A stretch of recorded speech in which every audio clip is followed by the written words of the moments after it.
3 viikon paussi, kun se huolletaan, kun siinä. Mitkä on lukkaroinnin perussäännöt?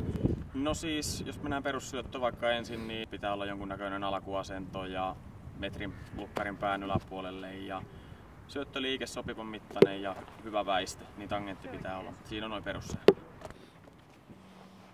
Millä kaikilla tavoilla lukkari voi vaikeuttaa lyöjän työtä? No totta kai pitää yrittää rytmittää vähän sitä syöttöä, että niin pikkasen muutellaan korkeutta ja syöttöliikkeen nopeutta, että niin ne on varmaan ne suurimmat, mitä on sitten jotenkin tolppaa ja vääriä sopiviin paikkoihin, niin siinä on oikeasti se perusasia. Miten esimerkiksi tolppa vaikeuttaa lyöjää?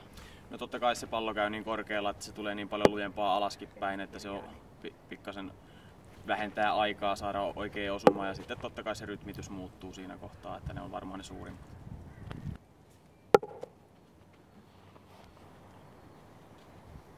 Entä kärpäset? Tosiaan sanoit, että se on etenijän virhe, jos semmoisen saa otettua, mutta miten lukkari lähtee hakemaan sellaista ja katsoo tilanteen? No kyllä ne pitää olla, että jos oikein kärpästä lähtee hakemaan, niin ne pitää olla ennakkoon vähän tiedosti, että kuinka niitä ketä voi niinku yrittääkään. Että ne on vähän niinku sitten niitä bonuksia, mitä sieltä voi saada silloin tällöin, että etenijä tekee sitten aika isomman virheen, että sieltä paloja asti tulee. Olet pelannut lukkarina, niin millaista se paine on siltä kaarelta? No kyllähän siellä ihan mukavaa juttelua välillä saa kaikkien kanssa aikaan, että niin riippuu vähän tietysti joukkueesta. Toisilla on vähän räikeämpi tyyli ja toisilla on vähän erilainen tyyli, että niin, mutta kaikki kuuluu ja kun tämän paikan on valinnut, niin se pitää vähän kestää.